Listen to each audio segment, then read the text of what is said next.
ভারত চেতনা মঞ্চের আয়োজনে হাওড়ার ভূমিপুত্র তথা হরিয়ানার রাজ্যপাল অধ্যাপক অসীম ঘোষকে সদনে সংবর্ধিত করা হয়। উপস্থিত ছিলেন সাংসদ রাহুল সিনহা, মন্ত্রী দিলীপ ঘোষ ও দুধকুমার মণ্ডল, বিধায়ক প্রদীপ লোধা, বিজেপির মুখপাত্র দেবজিৎ সরকার, শিল্পপতি রাহুল রায় প্রমুখ। মুখ্য আয়োজক ছিলেন রমাপ্রসাদ ভট্টাচার্য।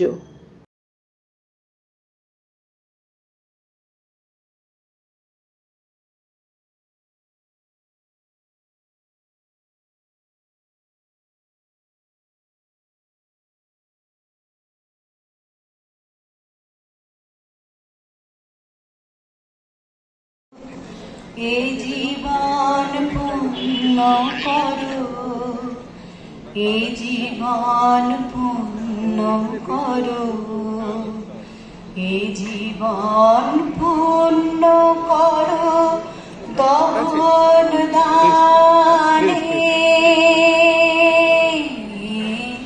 আগুনে পরশমণি ছোঁয়াও প্রাণে।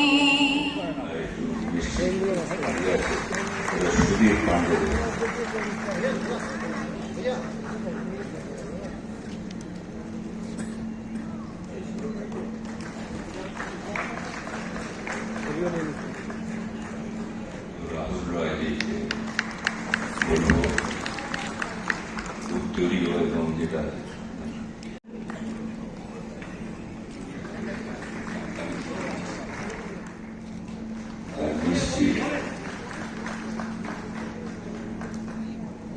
মিষ্টি এবং রামের মূর্তি দিয়ে কাবেরী দিয়ে ভূমি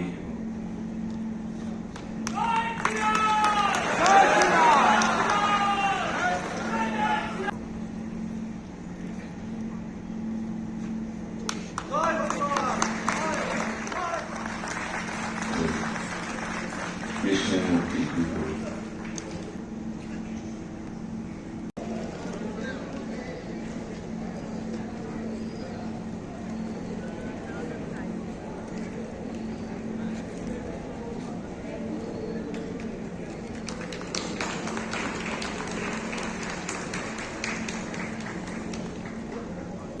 এদিকে ঘুরে অর্পিতা ঘুরে যাও, দাঁড়াও একটু দাঁড়িয়ে যাও, একটু দাঁড়িয়ে যাও।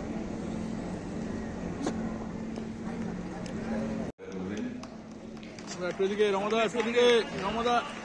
সামনে সামনে সামনে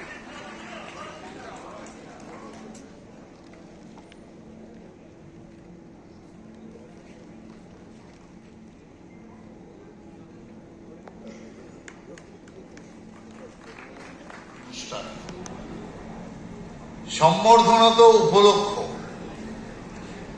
এই উপলক্ষে প্রত্যেকের সাথে প্রত্যেকের হৃদয়ের যে আদান প্রদান, সেটাই হচ্ছে এই সভার মূল উদ্দেশ্য।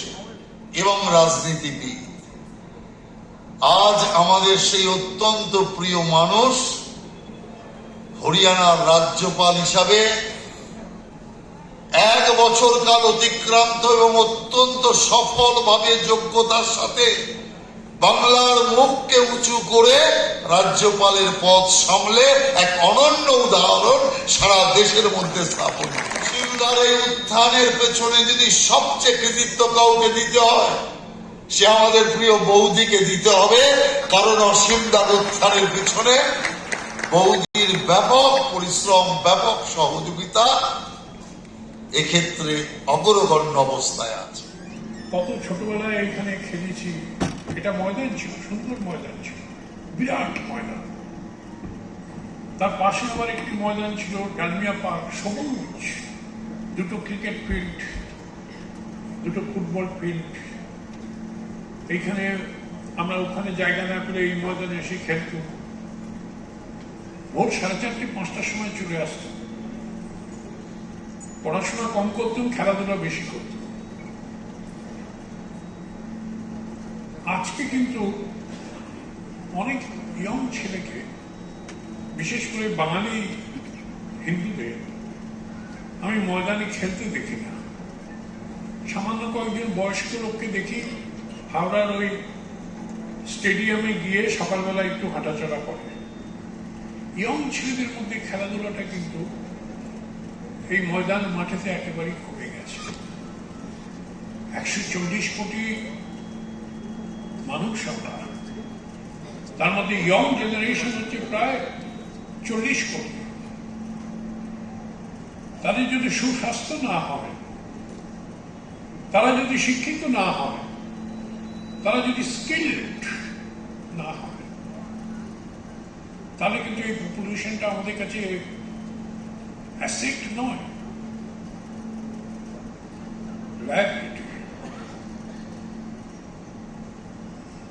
আমাদের শিক্ষিত হতে হবে,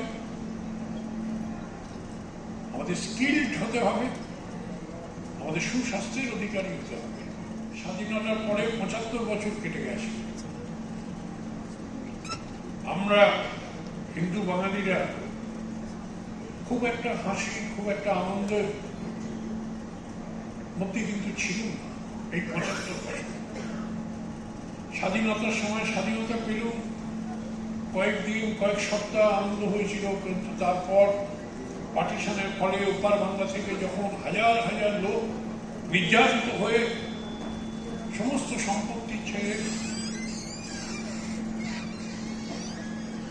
মহিলাদের উপর অপমান অত্যাচার সব সহ্য করে সেই সমস্ত পরিবারগুলো যখন চলে এলো,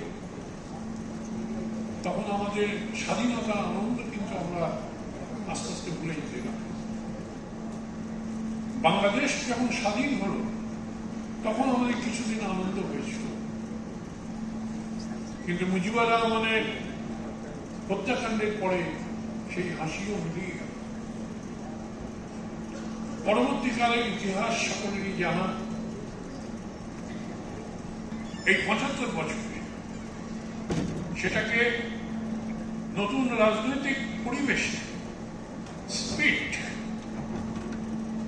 কাজের স্পিড দিয়ে সেটাকে মেকআপ করতে হবে। 75 বছর আমরা পেছিয়ে গিয়েছি। কি নেই বাংলা? অন্য প্রদেশে থাকার পরে আমার চোখ খুলে গেছে। পাঞ্জাব, হরিয়ানা, মধ্যপ্রদেশ, ইউপি, বিহার,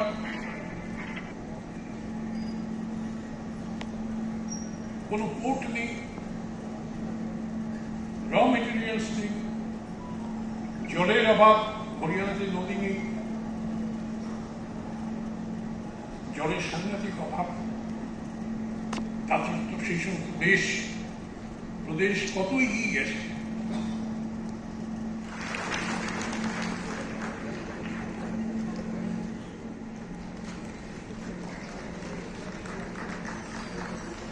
বাংলার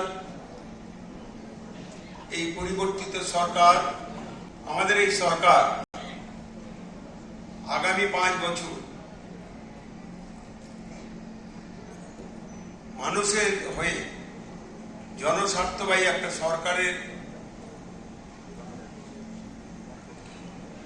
কাজ পরিচালনা করার জন্য আমাদের উপর যে গুরু দায়িত্ব এসেছে, আমরা সেই দায়িত্ব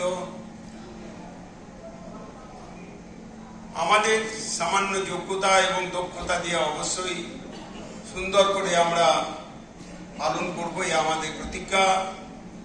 সাক্ষাৎ দেওয়ার জন্য এবং আপনাদের সাক্ষাৎ প্রার্থী হওয়ার জন্য এসেছি। আজকের এই অনুষ্ঠানে যারা আমাকে অনেকভাবে এই আসার জন্য রাজকমলদা আমাকে অনুরোধ জানালেন, আমি এই আহ্বানে অত্যন্ত আনন্দিত।